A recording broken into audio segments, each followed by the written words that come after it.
জি, দর্শকবৃন্দ আপনাদের সবাইকে 24 ডিজিটাল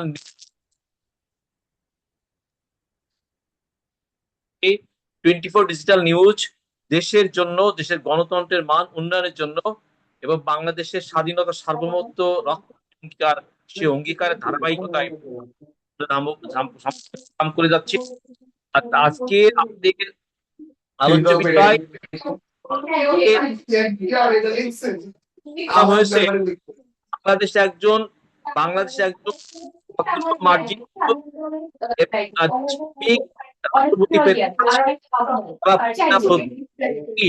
বিএনপি জোটের মনোনীত তিনি রাষ্ট্রপতি হচ্ছে।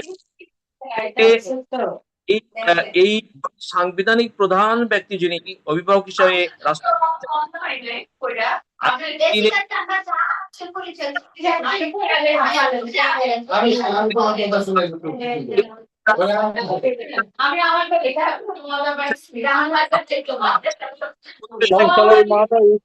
টকিং এর কারণে আমরা কিছু শুনতে পাচ্ছি না ভাই।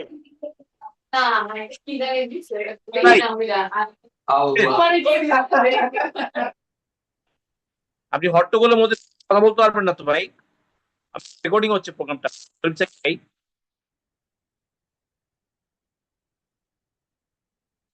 আমি দর্শকবৃন্দ আপনাদের সবাইকে স্বাগত জানাচ্ছি আন্তর্জাতিক মানবাধিকার পত্রিকা। বাংলাদেশ একজন সর্বোচ্চ অভিভাবক পেতে পাচ্ছেন যিনি শিক্ষিত এবং আগামী দিনে যে বিষয় সামনে চ্যালেঞ্জের মধ্যে রয়েছে সংবিধান সংস্কার এবং এখন যেমন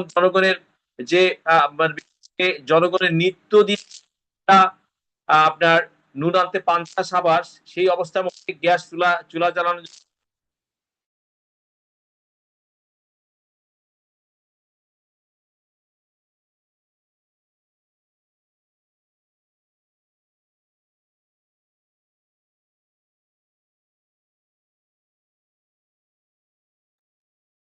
আচ্ছা ভাই, হ্যাং হয়ে গেছেন।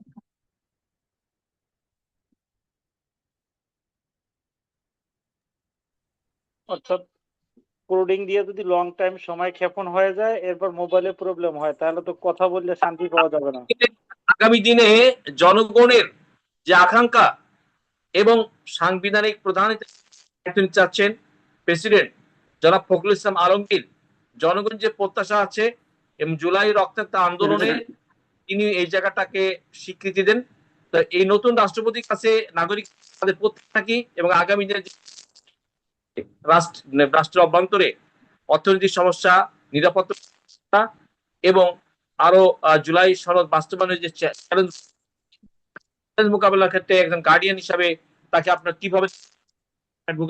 অসংখ্য ধন্যবাদ। জি আচ্ছা প্রফেসর, ধন্যবাদ আপনাকে। হ্যাঁ, অসংখ্য ধন্যবাদ আপনাকে। জি, নিউজ 24 কে এখন আপনি তথ্য উপাত্ত ভিত্তিক কথা বলবেন যাতে দর্শকরা দেখি কমেন্টস করে বলেন। জি জি জি জি অসংখ্য ধন্যবাদ আপনাকে নিউজ 24 কে, যে একটা সুন্দর সমসাময়িক বিষয় নিয়ে আপনি আজকে আলোচনা করছেন। আপনার প্রতি কৃতজ্ঞতা আমাকে আমন্ত্রণ জানানোর জন্য। দেখুন, বাংলাদেশের 54 বছরের ইতিহাসে 23তম রাষ্ট্রপতি নির্বাচিত হয়ে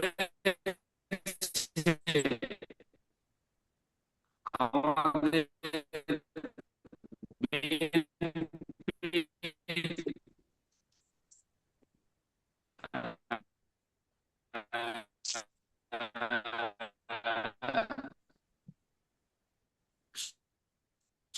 মহাসচিব মির্জা ফখরুল মানবিক বিশ্বের, কারণ যেহেতু বাংলাদেশ এমপিদের ভোট দিতে হলে তারা দলের বাইরে কোনো ভোট দিতে পারবে না, যার জন্য এই প্রেসিডেন্ট নির্বাচন বিএনপির জন্য শতভাগ নিশ্চিত হয়ে গেছে।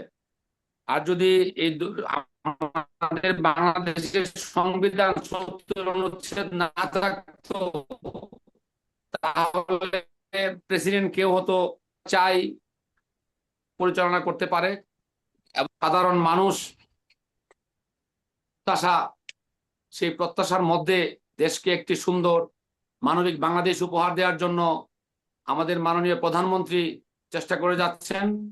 আমরাও তাদের সাথে কাজ করে যাচ্ছি যে আমরা একটা সুন্দর মানবিক বাংলাদেশ আমরা পাবো সে প্রত্যাশায়। দেশে দেখেন 54 বছর ইতিহাসে আগের যারা ছিল তারাও কিন্তু কোনো পরিবর্তন তাদের মধ্যে আমরা দেখতে পাচ্ছি না।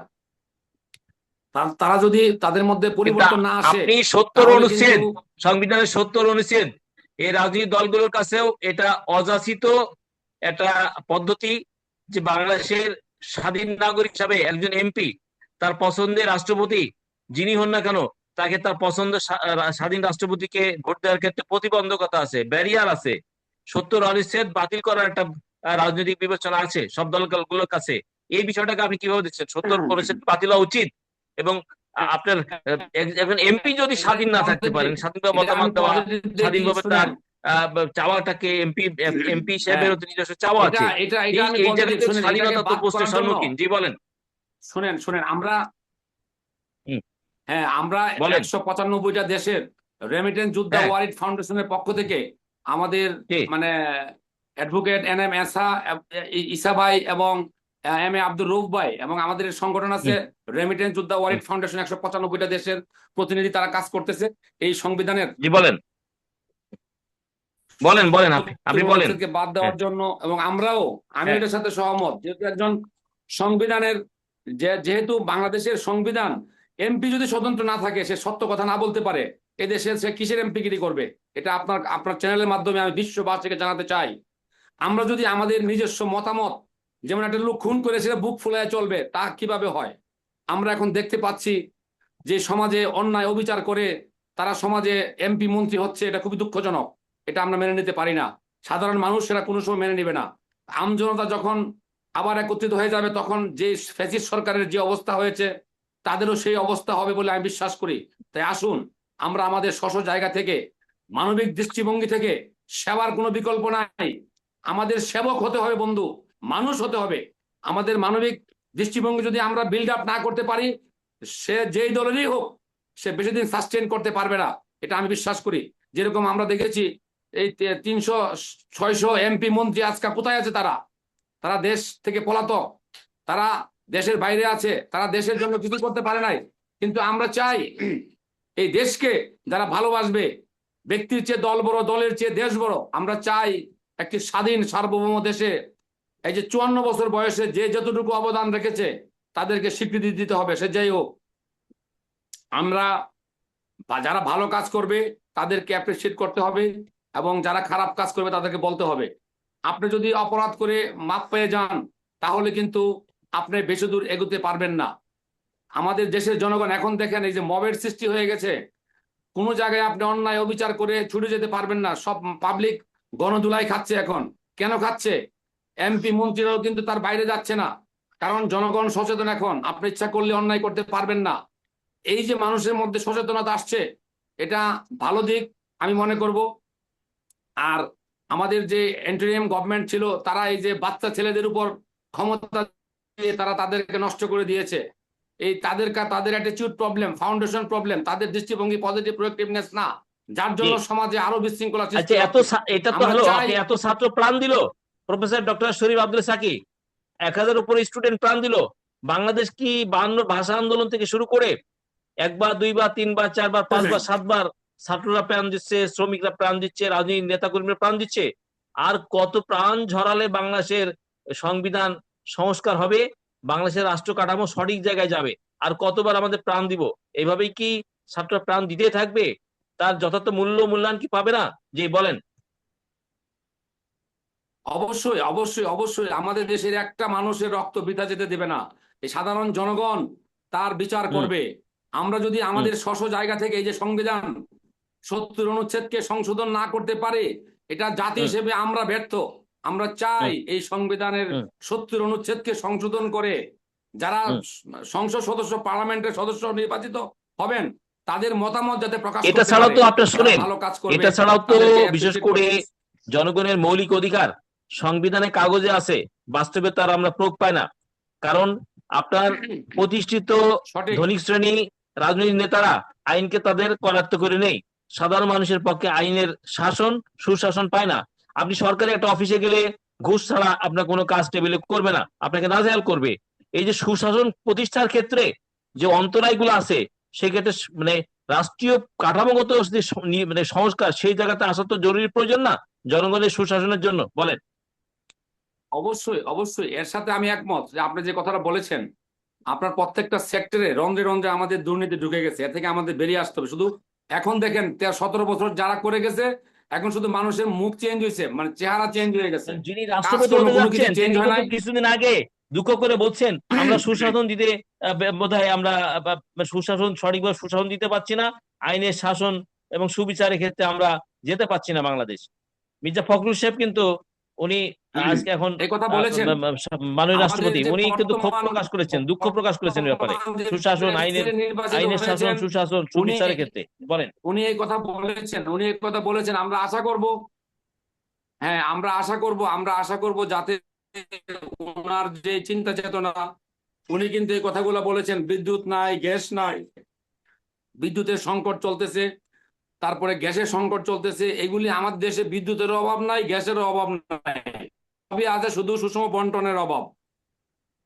তাই আমাদের দৃষ্টিভঙ্গি চেঞ্জ করে, আমরা সম্পর্ক উন্নয়ন করে, এই দেশপ্রেমকে জাগ্রত করে, আমরা চাই প্রত্যেকটা মানুষ যাতে সচেতন হয়ে যার যার স্ব জায়গা থেকে সঠিক দায়িত্ব পালন করে, এবং আমাদের দেশে যারা মন্ত্রী, এমপি, ডিসিএসপিরা আছেন, তারা যদি সঠিকভাবে কাজ করে, আমার মনে হয় এই বাংলাদেশ একটি সুন্দর মানবিক বাংলাদেশ উপহার দিতে পারবে।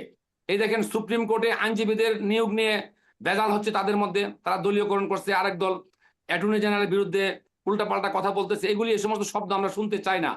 অ্যাকর্ডিং টু মেরিট, মেধা অনুপাতে এবং অ্যাকর্ডিং টু সিনিয়রিটি অনুপাতে তাদেরকে যদি নিয়োগ দিত, তাহলে প্রফেসর কিন্তু এই শরীফ আব্দুল কথাগুলো সাকিব আসতো ভাই, না। পৃথিবীর কোন দেশে ভূমি অফিস বলেন, বিচারালয় বলেন, আর যে কোনো ডিপার্টমেন্টে এই যে কেরানি পদে যারা চাকরি করে, এখন সাম্প্রতিক শুনছি যে অফিসের পিয়ন এখন আবার নতুন করে 5টা গাড়ি কিনতেছে, একসাথে 5টা ফ্ল্যাট কিনতেছে, নতুন করে এই ঢেউ চারিদিকে শুনতে পাচ্ছি। অফিসের পিয়ন পরিবর্তন হচ্ছেন, ক্লার্ক পরিবর্তন হচ্ছেন, ভূমি অফিসে স্পষ্ট ওপেন মানে করে ঘুষের টাকা লেনদেন হচ্ছে এখন। ভূমি অফিসে ঘুষ ছাড়া কোনো কাজ হয় না। এই জায়গাতে বেরিয়ে আসার ক্ষেত্রে রাষ্ট্রীয় কাঠামোগত সংস্কার, জরুরি সংস্কার করা, এবং এই ঘুষ এবং উৎকোচ এই এই জায়গাটা ঠেকানোর জন্য কি উপায় আছে বাংলাদেশে? বলেন প্রফেসর শরীফ আব্দুল্লাহ সাকি, কি উপায় আছে? সংস্কার, এক্ষেত্রে সংস্কার কি জরুরি প্রয়োজন, কার্যকরী সংস্কার করা?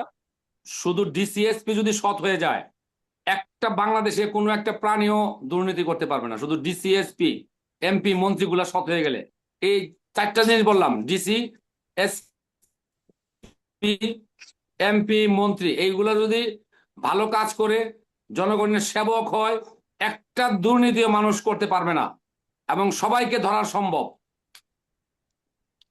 যদি আমরা আমাদের জায়গা থেকে প্রত্যেকে, পরিবার থেকে শুরু করতে হবে এখন, না হলে এই দেশের আরো সামনে ভয়াবহ অবস্থা হবে আমরা যা দেখতে পাচ্ছি। তা আমরা চাই আপনার চ্যানেলের মাধ্যমে বিশ্ববাসীকে জানাতে, বাংলাদেশের প্রত্যেকটা মানুষকে জানাতে, আসুন আমরা ভালো কাজ করি, সৎকর্ম করি। আমার ব্যক্তির চেয়ে দল বড়, দলের চেয়ে দেশ বড়, আগে দেশপ্রেম জাগ্রত করতে হবে।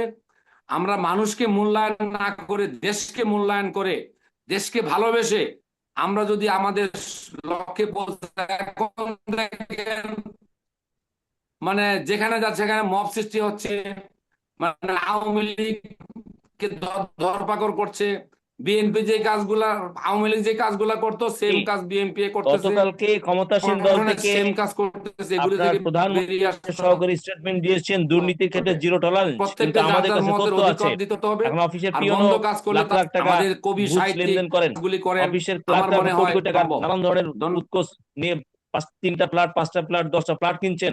এবং যারা হর্তাকর্তা আছেন, মন্ত্রী মহোদয় থেকে শুরু করে এমপিরা, তারা দেদার চেয়ে আবার এখন অন্যায়, অপদস্থ, দুর্নীতির পথে নেমে পড়েছেন ওপেন অ্যান্ড ক্লিয়ারলি। এই ঘটনাগুলো চলছে। তাহলে আপনার ফ্যাসিস্ট সরকারের অনিয়ম দুর্নীতি আর বর্তমানে যদি সেই অনিয়ম দুর্নীতির একই ধারা চলতে থাকে, তাহলে এই রক্তাক্ত আন্দোলনের যে দাবি রাষ্ট্রীয় কাঠামো সংস্কার, তাহলে সেই সংস্কারের দিকে যদি না হাঁটে, জুলাই সনদ যদি বাস্তবায়ন না হয়, তাহলে বাংলাদেশকে আবার গভীর সেই দুর্বিনীত দুর্নীতির সেই অন্ধকার খাদের দিকে চলে যাবে? প্রফেসর ডক্টর শরীফ আব্দুল্লাহ সাকি। জি অবশ্যই, যদি এই জুলাই সনদকে বাস্তবায়ন না করে এই দেশের অবস্থা আরো ভয়াবহ হবে। সামনে যে কি আসছে সেটা আমরাও বলতে পারবো না সামনে কি হবে, কারণ আমরা চাই সম্পর্ক উন্নয়ন করে, ভালো কাজ করে, দুর্নীতি মুক্ত করে, যাতে সুষ্ঠুভাবে আমাদের প্রধানমন্ত্রী যদি চেষ্টা করে সে করতে পারবে, যদি চেষ্টা না করে তো সেও ব্যর্থ হবে। এবং প্রেসিডেন্ট তো পোর খাওয়া লোক, উনি তো জীবন যোদ্ধা, উনি জীবন থেকে সব দেখে আসছে 17 বছর।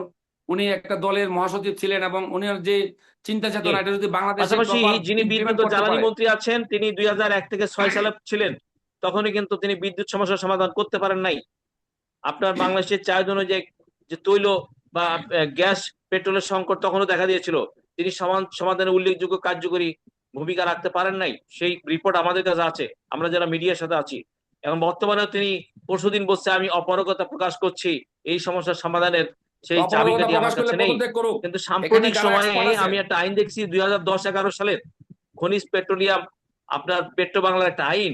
সে আইনে স্বনির্ভর যে জায়গা থেকে আমাদের যে গ্যাসের রিসোর্স গুলো আছে, সেই রিসোর্স গুলো প্রপার ম্যানেজমেন্ট করা হয় না, এবং সেই রিসোর্স গুলো থেকে নতুন গ্যাস খুব তাহলে গ্যাসের কূপ উত্তোলন করা, গ্যাস নতুন করে গ্যাসের উৎস সন্ধান করা, গ্যাস উত্তোলন করার সেই জায়গায় কার্যকরিত পথে বাংলাদেশ না হেঁটে পরনির্ভরশীলতার দিকে যায়। বিদেশ থেকে গ্যাস পেট্রোলিয়াম, গ্যাস আর পেট্রোলিয়াম আমদানি নির্ভরতার জায়গায় থাকা হয়। কিন্তু স্বদেশের যে নির্ভরতা, মানে গ্যাস, নতুন নতুন গ্যাস কূপ থেকে গ্যাস উত্তোলন করা, গ্যাসের সংকট মোকাবেলা করা, সেই জায়গায় বাংলাদেশে হাঁটতে সমস্যা কি? সেই জায়গায় হাঁটতে চায় না কেন বলেন? এটাই তো আমাদের ব্যর্থতা, এটাই তো আমাদের তাদের পতনের লক্ষণ তো এটাই। তারা যদি এই মানে স্বাবলম্বী না হয়, স্বয়ং সম্পূর্ণ না হয়। আমাদের দেশে কিন্তু গ্যাসের যথেষ্ট ব্যবস্থা আছে এবং বিদ্যুতের কিন্তু যথেষ্ট ব্যবস্থা আছে, সোলার দিয়ে কিন্তু আমরা ইচ্ছা করলে সবগুলো সমাধান করতে পারি। কিন্তু এখন যে অবস্থা শুরু হয়ে গেছে একদল আরেকজনকে ডাউন করার জন্য, আমাদের বাঙালিদের সিস্টেম হলো কি জানেন, আপনি ভালো কাজ করবেন আপনাকে করতে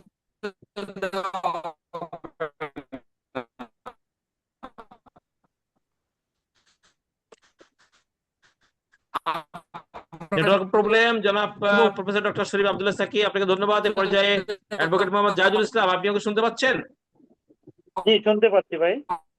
আচ্ছা, আমি আপনাকে আপনাকে একটা সাম্প্রতিক একটা তথ্য হাডুডু দিই। খেলা বাংলাদেশের জন্য 2010-11 সালে এরকম মানে ঈশান্যদেব বিশেষ করে তাদেরকে ধ্বংস আমাদের করে। এই যে খনিজ নীতিমালা, বিশেষ করে ডিজেল পেট্রোল সংক্রান্ত যে একটা নীতিমালা, তো সেক্ষেত্রে আমাদের অভ্যন্তরীণ কিন্তু বিভিন্ন জায়গায় মানে সোর্সিং পাওয়া যায়।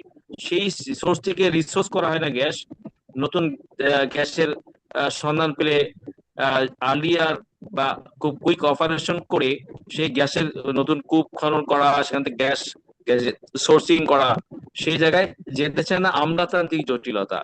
তাহলে বাংলাদেশ কতদিন আমলাতান্ত্রিক জটিলতা, ব্যুরোক্রেসির জটিলতার মধ্যে থাকবে এবং পরনির্ভরশীলতার উপরে ডিপেন্ডেন্ট না থেকে আত্মনির্ভরশীলতার দিকে হেঁটে যাওয়া যুগের বাস্তবতায়? আজকে যদি আমাদের নিজস্ব আরো গ্যাসের কূপ থাকতো, আমাদের আপনার কয়লার খনি থাকতো পর্যাপ্ত, এবং সেই সোর্সিং আমরা করতে পারতাম, তাহলে তো এই সংকটটা আমরা বাংলাদেশের সরকার সংকট উত্তরণের নতুন জায়গা খুঁজে পেতাম। তাহলে এই যে আমলাতান্ত্রিক জটিলতা, মন্ত্রীতান্ত্রিক যে অনিয়ম দুর্নীতির যে ব্যাপার স্যাপার আছে, এই জটিলতা এবং অনিয়মের কারণে কিন্তু এই রাস্তাগুলো থেমে আছে। এইগুলা গণতান্ত্রিক সরকারকে দ্রুত আইডেন্টিফাই করে নিজস্ব আত্মনির্ভরশীল জায়গা থেকে গ্যাসের উৎস বের করা এবং পরনির্ভরশীলতার জায়গা কমানো কি উচিত? পাশাপাশি যিনি রাষ্ট্রপতি হচ্ছেন, তিনি একজন পোড় খাওয়া পলিটিশিয়ান। উনি উনি আগামী দিনে কি মানে বাংলাদেশকে যেসব সমস্যা আছে সাংবিধানিক রাজনৈতিক, সেই জায়গা থেকে উনি সমাধানের ক্ষেত্রে কি ধরনের ভূমিকা রাখতে পারেন, এই দুটো বিষয়ে নাগরিক ভাবনার সাথে কথা বলুন। আপনি আপনার সময় 5 থেকে 6 মিনিট, জি বলুন। বিসমিল্লাহির রহমানির রহিম। সঞ্চালন মহোদয় যে বিষয়ে উত্থাপন করেছেন তার আগে আমি আরেকটু পিছন থেকে যেতে চাচ্ছি। সেটা হচ্ছে বর্তমান বাংলাদেশে রাষ্ট্রপতির দায়িত্ব পালন ও সাংবিধানিক অবস্থান এবং সাধারণ মানুষের জন্য নিত্য প্রয়োজনীয় পণ্যের মূল্য নিয়ন্ত্রণ অত্যন্ত গুরুত্বপূর্ণ ও জটিল ইস্যু। তারই সঙ্গে বাংলাদেশের তেল গ্যাস নিয়ে যে বিষয়টা বলেছেন সেটা এর চেয়েও মেজর। রাজনৈতিক পরিবর্তন ও নতুন সরকার গঠনের পর আমাদের রাষ্ট্র ব্যবস্থার রাষ্ট্রপতির ক্ষমতা ও কার্যবিধি নিয়ে নানা আলোচনা রয়েছে। অন্যদিকে বাংলাদেশের মূল্যস্ফীতির চাপের সাধারণ মানুষের জীবনযাত্রার মান অতিষ্ঠ হয়ে যাচ্ছে। রাষ্ট্রপতির দায়িত্ব ও চ্যালেঞ্জ। সাংবিধানিক ভূমিকা। সংসদীয় গণতন্ত্রের রাষ্ট্রপতির প্রতি মূলত নামমাত্র প্রদান হলেও বিশেষ পরিস্থিতিতেও সংকটে তার ভূমিকা ও সিদ্ধান্ত অত্যন্ত তাৎপর্যপূর্ণ ও গুরুত্বপূর্ণ বটে। রাজনৈতিক চাপ। বিগত রাজনৈতিক পট পরিবর্তন ও অন্তর্বর্তীকালীন সরকার প্রশাসন সময়েও রাষ্ট্রপতি দায়িত্ব পালন ও মানসিকভাবে চাপে থাকার বিষয়টি আমরা বাংলাদেশের সাধারণ মানুষ দেখতে পেয়েছি। নিরপেক্ষতা রক্ষা। সব দলের ঐক্যমত ও সাংবিধানিক ধারাবাহিকতায় রক্ষায় রাষ্ট্রপতি কার্য ও তার ক্ষমতার ব্যবহার নিয়ে প্রায় বিতর্ক বিশ্লেষণ দেখা যায়। নিত্য প্রয়োজনীয় পণ্যের বাজার ও জনদুর্ভোগ। বাংলাদেশে মূল্যস্ফীতি চাল, ডাল, তেল ও শাকসবজি সহ সব ধরনের নিত্য প্রয়োজনীয় জিনিসের দাম বাড়ায় সাধারণ আয়ের মানুষের সংসার চালানো কষ্টকর হয়ে পড়েছে। সিন্ডিকেট ও বাজার মনিটরিং। বাজার ব্যবস্থাপনার তদারকির অভাব থাকায় অসাধু ব্যবসায়ীদের দৌরাত্ম্য কারণে বাংলাদেশের মূল্য নিয়ন্ত্রণ বড় বাধা হিসেবে কাজ করছে। সেক্ষেত্রে সরকারের রাষ্ট্রীয় প্রশাসন দ্বারা মনিটরিং এর মাধ্যমে এই সিন্ডিকেটকে ভেঙে দিতে পারলে বাংলাদেশের সাধারণ মানুষের জীবনযাত্রার মানে মূল্যস্ফীতি নিয়ন্ত্রণে আসবে। এরপরে যে বিষয়টা নিয়ে সঞ্চালন মহোদয় বলেছিলেন, সংবিধানের 70 অনুচ্ছেদ। বাংলাদেশে গণপ্রজাতন্ত্রী বাংলাদেশের সংবিধান 70 অনুচ্ছেদ অনুযায়ী কোন সংসদ সদস্য দল থেকে পদত্যাগ করলে কিংবা সংসদে নিজ দলের বিপক্ষে ভোট দিলে তার সংসদ সদস্য পদ বাতিল বা আসন শূন্য হবে। এই বিষয়টি স্পষ্টভাবে বর্তমান সংবিধানের 70 অনুচ্ছেদে আছে। মূল বিধানসমূহ। কোন সংসদ সদস্য তার নির্বাচিত দল থেকে পদত্যাগ করলে আসন শূন্য হবে, তেমনি দলের মনোনীত প্রার্থীকে রাষ্ট্রপতি পদে ভোট না দিয়ে স্বাধীনভাবে অন্য ব্যক্তিকে ভোট দিলে সেখানেও তার আসন শূন্য হবে। ফ্লোর ক্রসিং বাধা। এমপিরা নিজ দলের বিরুদ্ধে অবস্থান নিতে পারেন না। 70 অনুচ্ছেদের এটা সাধারণ মানুষের মতো একজন পার্লামেন্ট সদস্যের জন্য বাধা হিসেবে কাজ করেন। বিতর্ক ও সমালোচনা। স্বাধীনতার খর্ব এই ধারার কারণে সংসদ সদস্যরা নিজের বিবেক বা এলাকার চাহিদার বাইরে গিয়ে স্বাধীনভাবে মতামত প্রকাশ করতে পারেন না। এটা হচ্ছেন 70 অনুচ্ছেদের কারণে একজন সাধারণ সংসদ সদস্য রাষ্ট্রপতি নির্বাচনে তার স্ব-অধিকারে ভোট প্রয়োগের বাধা। সেক্ষেত্রে সাধারণ জনগণ এবং সচেতন মানুষ সংবিধান সংস্কারের ক্ষেত্রে এই 70 অনুচ্ছেদকে সংশোধন করা একান্ত জরুরি মনে হয়। ঘুষ দুর্নীতি। বাংলাদেশের সংবিধানে সরাসরি সরকারি কোন কর্মকর্তা দুর্নীতির কোন নির্দিষ্ট শাস্তি ধারা বা বিধান নেই। সংবিধান হলো দেশের সর্বোচ্চ মৌলিক আইন, যেখানে রাষ্ট্র পরিচালনা, মূলনীতি, নাগরিকদের মৌলিক অধিকার এবং রাষ্ট্রের বিভিন্ন অঙ্গের ক্ষমতা গঠন ও বর্ণনা করা হয়েছে। সেখানে বাংলাদেশের সরকারি কোনো কর্মকর্তা কর্মচারীর দুর্নীতির বিরুদ্ধে সংবিধানের কোনো অনুচ্ছেদে স্পষ্ট কোনো আলোচনা নেই। সরকারি অফিসের ঘুষ ও দুর্নীতির শাস্তি সংবিধানে না থাকায় ফৌজদারি ও প্রশাসনিক আইনে রয়েছে। প্রযোজ্য প্রধান আইন শাস্তি দণ্ডবিধি 1860 প্যানেল কোড, দণ্ডবিধি 161 থেকে 165 ধারায় সরকারি কর্মচারীদের অবৈধ পারিশ্রমিক বা ঘুষ গ্রহণকে শাস্তিযোগ্য অপরাধ হিসেবে গণ্য করা হয়েছে। এর জন্য কারাদণ্ড ও অর্থদণ্ডের বিধান রয়েছে। দুর্নীতি প্রতিরোধ আইন 1947 প্রিভেনশন অফ করাপশন অ্যাক্ট সরকারি কর্মচারীদের অপরাধমূলক অসৎ আচরণ এবং জ্ঞাত আয় বহির্ভূত সম্পদ অর্জনের দায় সর্বোচ্চ 7 বছর পর্যন্ত কারাদণ্ড ও অর্থদণ্ড এবং সম্পত্তি বাজেয়াপ্ত করার বিধান রয়েছে। দুর্নীতি দমন কমিশন আইন 2024 এক এই আইনের অধীনে গঠিত দুর্নীতি দমন কমিশন দুদক সরকারি খাতে দুর্নীতি ও ঘুষ লেনদেনের অভিযোগে অনুসন্ধান তদন্ত আইন ব্যবস্থা গ্রহণ করে তাকে শাস্তিযোগ্য অপরাধ হিসেবে উভয় দণ্ডে দণ্ডিত করার বিধান ফৌজদারি কার্যবিধি আইনে আছেন। বাংলাদেশের গ্যাস, তেল, খনিজ বিষয় নিয়ে অনেক মতভেদ রয়েছে। সেখানে আমলাতন্ত্রের বড় জটিলতা দেখতে পেয়েছি। এ ধরনের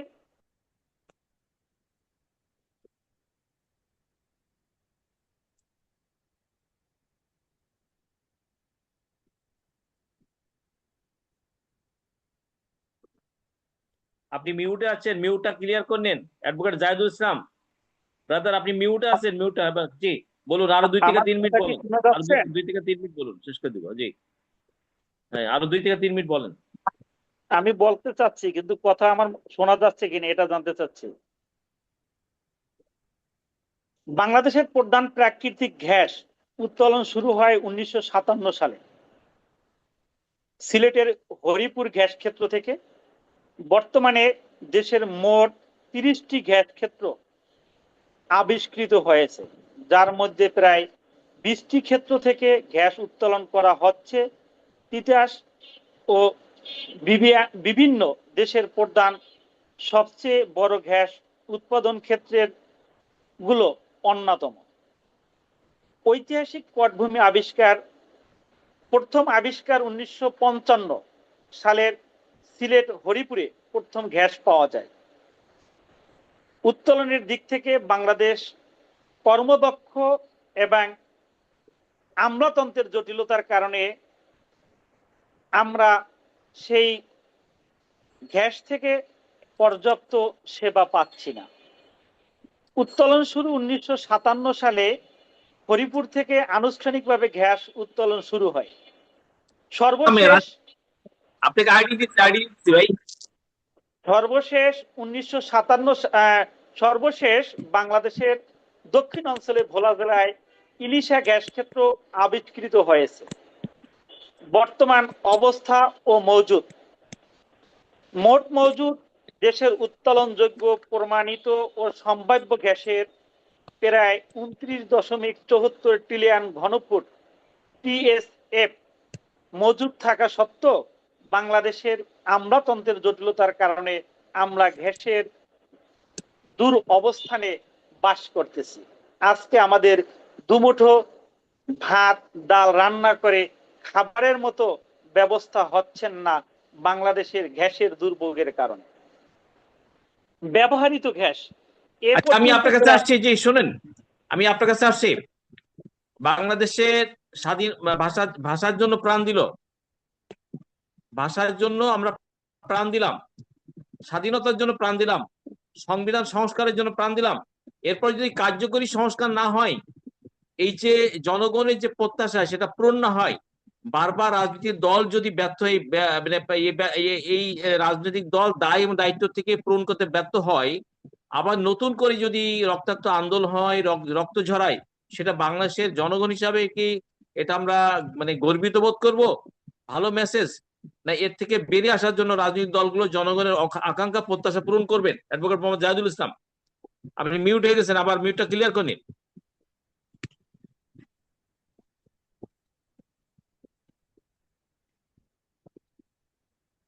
অ্যাডভোকেট জাহিদুল ইসলাম, আপনি আমাকে শুনতে পাচ্ছেন?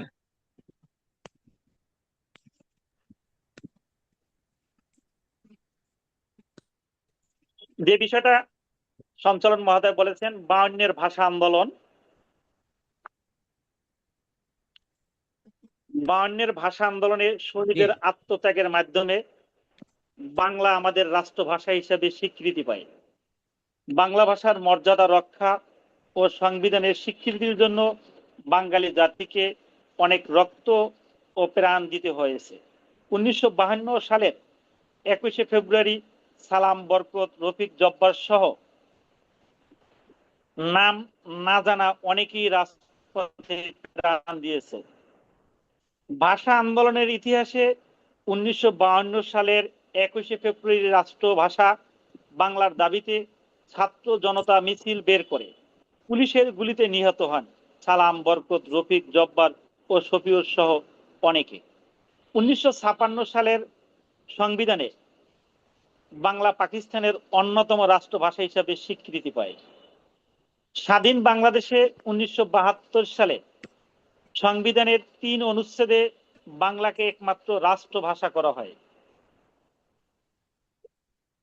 দেশের বাইরে ও ভাষার জন্য বাঙালিরা প্রাণ দিয়েছে। সংবিধানের জন্য 2024 সালে জুলাই অভ্যুত্থানে হাজারো ছাত্র জনতা প্রাণ দিয়েছে।